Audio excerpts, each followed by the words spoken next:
काफिर की तो ये पहचान है, वो कायनात के आने वाले हालात को कायनात से जोड़ता है। मोमिन की पहचान ये होती है वो अपने आने वाले हर हाल को अल्लाह रब्बुल इज्जत की जात से जोड़ता है और अपने अमाल से।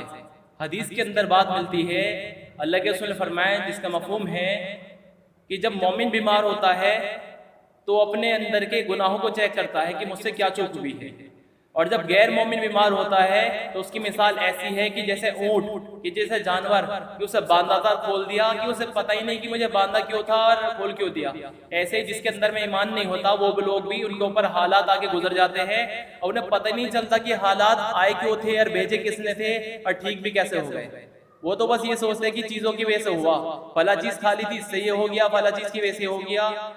मोमिन का ये शान नहीं है, वो चीजों को कुछ समझता नहीं। मोमिन की नजर में कायनात की भी किसी भी शक्ल की कोई हैसियत ही नहीं है। वो हर चीज को ये जानता है कि कायनात पर अल्लाह रब्बुल इज्जत का निजाम फैला हुआ है। एक एक बादल पे भी फरिश्ता मुकर्रर है, कोई बादल भी अपने आप हरकत नहीं करता, उस पर भी अल्लाह पाक के फरिश्ते मुसल्लत है।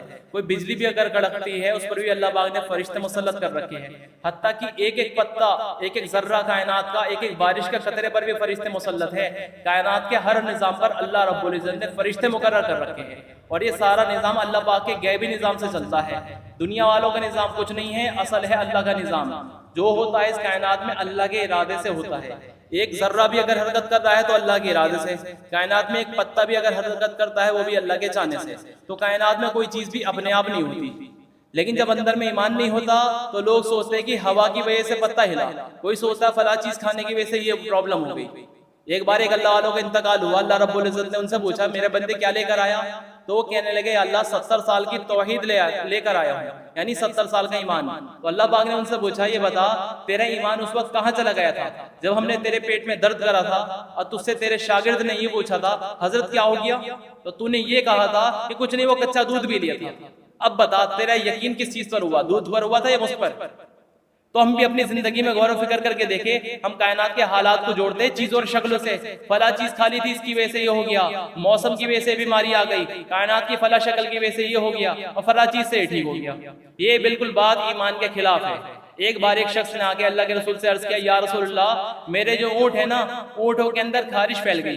तो हमारे नबी ने फरमाया ये बताओ ऊँटों में खारिश कैसे फैल गई? तो कहने लगे कि जी एक ऊँट को खारिश हुई थी, उस ऊँट से सारे ऊँटों में खारिश फैल गई। तो हमारे नबी ने पूछा ये बताओ उस पहले ऊँट को कहाँ से हुई थी? जहां से उस पहले ऊँट को हुई है वहीं से सारे ऊँटों को भी है।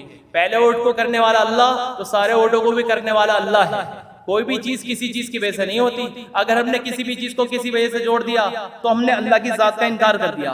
बुखारी और मुस्लिम की रिवायत में है, हज़रत ज़ैद बिन खालिद जुहनी रज़ी अल्लाह अन्हु से रिवायत है, एक दिन हुदैबिया में रात की बारिश के बाद अल्लाह के रसूल सल्लल्लाहु अलैहि वसल्लम ने हमको सुबह की नमाज पढ़ाई। नमाज से फारिग होकर लोगों की तरफ अल्लाह के रसूल मुतवज्जह होकर आपने ये फरमाया जानते हो तुम्हारे रब ने क्या कहा? सहाबा रज़ियल्लाहु ने जवाब दिया कि अल्लाह उसका रसूल खूब जानता है। अल्लाह के रसूल ने फरमाया जिसका मफहूम है कि उसने कहा मेरे बंदों ने सुबह की, कुछ तो मोमिन हो गए और कुछ काफिर हो गए। अल्लाह पाक ने फरमाया कि जिसने ये कहा कि अल्लाह के फजल से उसकी रहमत से बारिश हुई तो वो तो अल्लाह पर ईमान लाया और सितारों के साथ कुफ्र किया, यानी सितारों का इनकार कर दिया, ये तो मोमिन हो गया। और जिसने कहा फला फला सितारे की वजह से बारिश हुई तो उसने मेरे साथ कुफ्र कर दिया और सितारों पर ईमान ले आया। यानी कि जो बंदा भी अल्लाह के करने को किसी और से होना समझता है और किसी और से होना बोलता है, इसने कुफ्र करा और अल्लाह की जात पर ईमान नहीं लाया। कुरान के अंदर अल्लाह पाक ने फरमाया जब इनके औलाद होने वाली रहती है तो दोनों मियाँ भी मिलकर हमें पुकारते हैं अल्लाह तो हमें औलाद दे दे, हम कहेंगे तूने ही दी है। लेकिन अल्लाह पाक ने फरमाया आगे लेकिन जब हम इन्हें औलाद दे देते हैं तो हमें भूल जाते हैं और अपने डॉक्टरों का शुक्र अदा करते हैं। हम कहते हैं ना कि डॉक्टर साहब अगर आप ना होते तो यूं हो जाता आज। अल्लाह पाक ने फरमाया ये लोग शिर्क करते हैं। अब ये देखो जो बंदा अल्लाह के किए हुए को किसी और से होना समझता है इसने शिर्क कर दिया। अब्दुल्ला इब्न उमर रज़ियल्लाहु अन्हु कोड़ी के मर्ज के साथ बैठे हुए खाना खा रहे थे। कोड़ी भी ऐसा था कि उसके हाथों में से खून निकल रहा था। तो लोग कहने लगे हजरत इसके साथ खाना ना खाइए वरना आपको भी कोड़ हो जाएगा इसके खाने से। तो हजरत ने फरमाया कि नहीं, अल्लाह का हुक्म कोड़ होने का इसके लिए हुआ है, मेरे लिए नहीं। इसके खाने की वजह से कोड़ नहीं होता, अल्लाह के चाहने से होता है। अगर अल्लाह पाक ने मेरे लिए भी फैसला कर दिया कोड़ होने का, मैं ना भी खाऊंगा तब भी होएगा, क्योंकि खाने से नहीं होता, अल्लाह से होता है। अब हम सोचो, हम कहते हैं कि फला मरीज से ये हो जाएगा, अगर उससे हमने टच कर लिया तो हमें भी बीमारी हो जाएगी। ये सब बातें ईमान के बिल्कुल खिलाफ है। हमें गैरों की खबर का तो यकीन है कि जो गैरों ने कह दिया उसकी बात तो हम मान लेते हैं, लेकिन अल्लाह के रसूल की खबर का यकीन नहीं है। हालांकि ईमान इसी का नाम है कि अल्लाह के रसूल की खबर को बगैर मुशाहिदे के यकीन मान लेने का नाम है ईमान। कि जो अल्लाह के रसूल ने खबर दी है उसके मुकाबले में आप अपने तजुर्बात को, अपनी आंखों देखी वक्ती मुशाहिदात को, इन सारी चीजें को, अपने अब तक जितने तजुर्बे हुए सबको झुटलाना है, इसी का नाम है ईमान। लेकिन हम अल्लाह के रसूल की खबर को झुटला रहे हैं अपनी नजरों के मुकाबले में और गैरों की खबर के मुकाबले में। गैरों ने कह दिया फला चीज खाओगे तो ये होएगा, तो हम उस पर मान लेते हैं। फला चीज से परहेज करो वरना ये हो जाएगा, हम उस पर भी मान लेते हैं। लेकिन अल्लाह के रसूल ने क्या फरमाया? अबू दाऊद की रिवायत है, साद बिन मालिक उसके रावी है, आपने फरमाया कि किसी को किसी का मर्ज नहीं लगता। जब बता दिया किसी को किसी का मर्ज नहीं लेता तो हम कैसे कह रहे हैं कि फला बीमार से ये हो जाएगा? और बुखारी की रिवायत में हजरत अबू हुरैरा में उसके रावी है, अल्लाह के रसूल ने फरमाया जिसका मुफ्हूम है ना छूत छात है। ये लोग सोच रहे हैं ना कि फला से छूने से ये बीमारी हो जाएगी, उसे मत छुओ वरना बीमारी फैल जाएगी।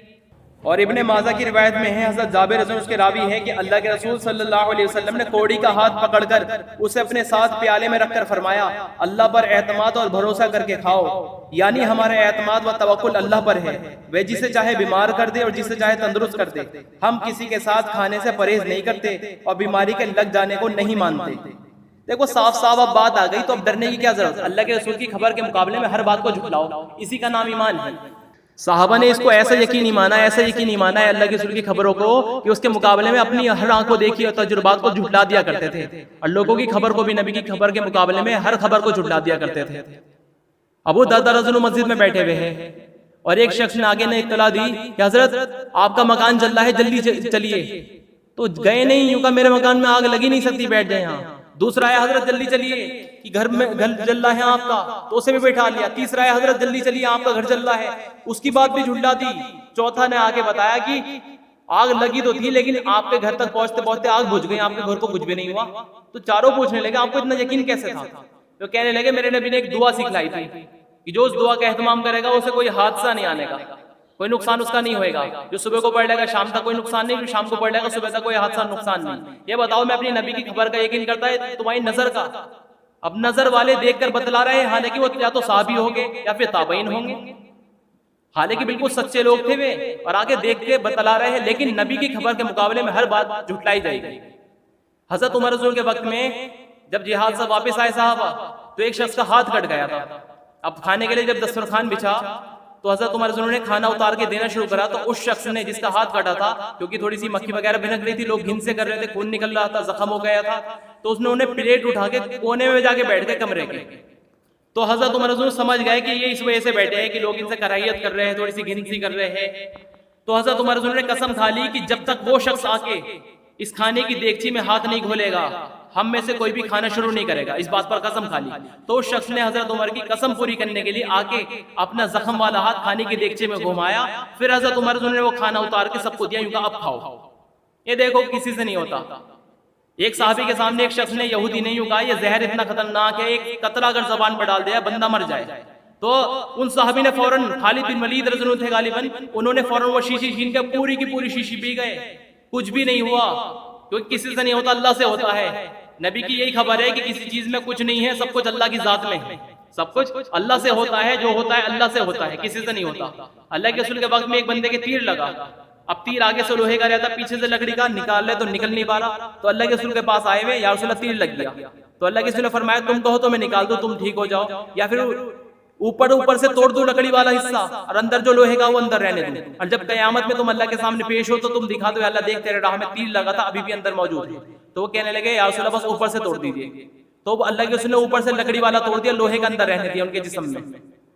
और उसके बाद दूसरे साहबी फरमा रहे कि वो उसके बाद अल्लाह के रसूल के जमाने के बाद भी कई साल तक जिंदा रहे, उनके जिस्म में कोई खराबी और कोई तकलीफ कोई परेशानी नहीं थी। हमें लगता है कि लोहे से इन्फेक्शन होता है, इन्फेक्शन लोहे से नहीं होता, अल्लाह के चाहने से होता है। हमें लगता है कि ये वायरस जो है मरीज से टच होने से लग जाएगा, फला छूने से लग जाएगा, ये जहालत है, बिल्कुल ईमान ना होने की निशानी है। किसी से नहीं होता, अल्लाह से होता है, और अल्लाह के करने के ज़ाब्ते वो अमाल है। ये हालात जो आते हैं जितने भी बीमारी वगैरह, ये हमारे बदअमली की वजह से आते हैं। कुरान में अल्लाह पाक ने फरमाया खुश्की और तरी में जितना फसाद है ए इंसान वो तेरी बदअमली की वजह से है। और दूसरी आयत में अल्लाह पाक ने दूसरी जगह फरमाया हम यूं ही किसी के ऊपर हालात नहीं भेजते, जितनी भी परेशानी और हालात तुम्हारी जिंदगी में आ रहे हैं पेश, वो तुम्हारे हाथों की ही कमाई होती है। हजरत अली रज़ी अल्लाह अन्हु ने इसका खुलासा करके फरमाया, मैं कहीं पे जा रहा होता हूँ, मुझे ठोकर लग जाए या फिर मेरा पैर फिसल जाए तो बैठकर पहले मैं ये सोचता हूँ कौन सा गुनाह मुझसे हुआ जो ठोकर लगी या फिर पैर फिसला। हम सोचते हैं अगर हमारा पैर फिसल जाए या फिर ठोकर लग जाए, हम सोचते हैं कि सामने फला चीज आ गई थी, इससे हो गया, लेकिन वो जानते थे किसी से नहीं होता, अल्लाह से होता है, और अल्लाह जो करता है अमल पर करता है, चीजों से नहीं होता, तो अपने अमल से जोड़ते थे। हजरत आयशा रज़ी अल्लाह अन्हा फरमाती है, जब भी मेरे सिर में दर्द होता है तो बैठकर पहले सोचती हूँ कौन सा गुनाह मुझसे हुआ जो सिर में दर्द हुआ। अल्लाह के रसूल ने फरमाया, जिसका मफ़हूम है, ए अली, कभी तेरी अगर सवारी पे अगर बेदक जाए तो फौरन देखना तूने अल्लाह का कौन सा हुक्म तोड़ा है। और एक रिवायत में जालिम के जुल्म से सुरखाब परिंदा भी अपने घोंसले में सूख सूख के मर जाता है।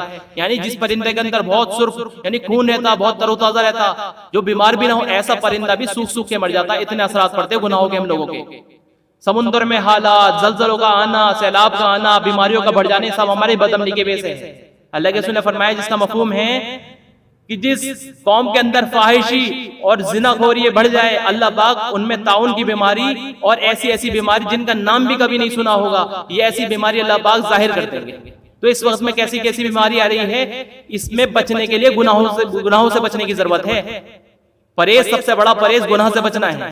जो बंदा गुनाह से बच के तवक्कुल कर लेगा अल्लाह पर, तो अल्लाह पाक उसके लिए काफी हो जाएगा, उससे कुछ हो नहीं सकता। और हिफाजत के भी अल्लाह के रसूल ने अमाल बता दिए हैं। अगर इन वबाओं से बचना चाह रहे हो तो इसका तरीका ये नहीं है कि इससे बचो, कैसे बचो, इसे बंद करने की कोशिश करो।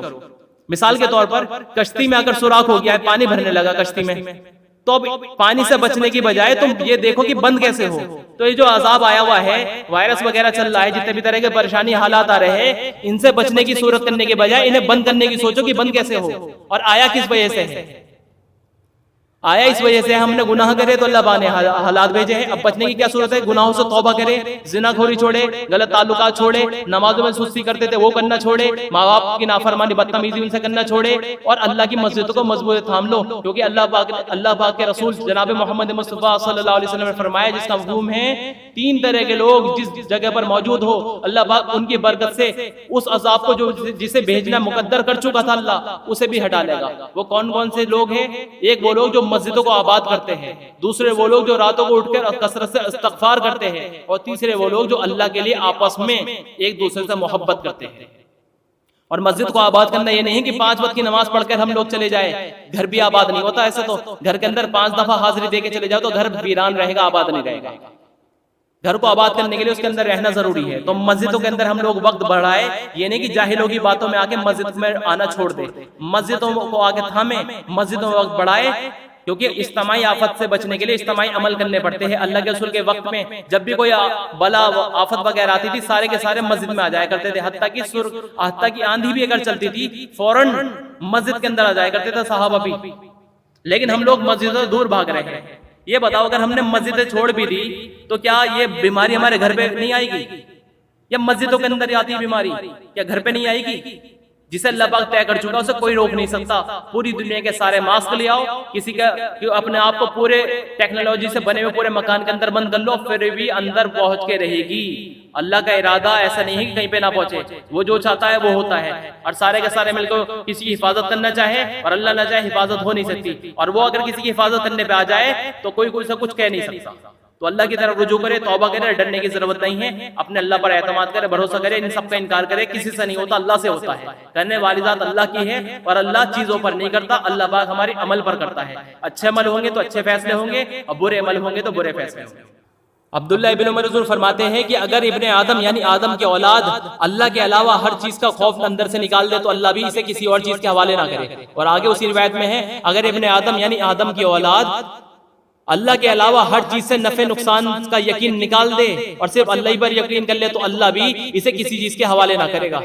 और रिवायत में लिखा हुआ है एक में, इब्ने आदम पर वही चीज अल्लाह मुसल्लत करता है जिसका वो खौफ रखता है, और एक में लिखा हुआ है जिससे ये उम्मीद रखता है इसे उसी के हवाले कर दिया जाता है। तो लेकिन ना तो किसी से उम्मीद रखे अल्लाह के अलावा, ना किसी चीज का खौफ रखे। किसी चीज में भी नफा नुकसान नहीं है, नफा नुकसान अल्लाह की जात में है।